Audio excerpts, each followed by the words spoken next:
The sound that every Amazon owner gets super used to. The emotional Amazon squawk fest.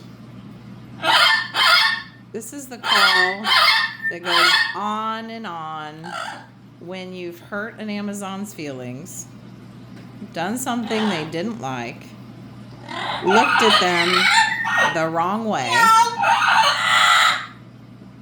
If you are a person who is really upset by sounds, and Amazon is not going to be your first choice. I tell him to use his inside voice all the time, but he does not really ever listen to me. Since Amazons are such emotional birds, if you holler or react in any way, they are just going to escalate. If you didn't hear that word, it's escalate. Now everybody's getting in on it. You guys want to talk too? Come on, everybody.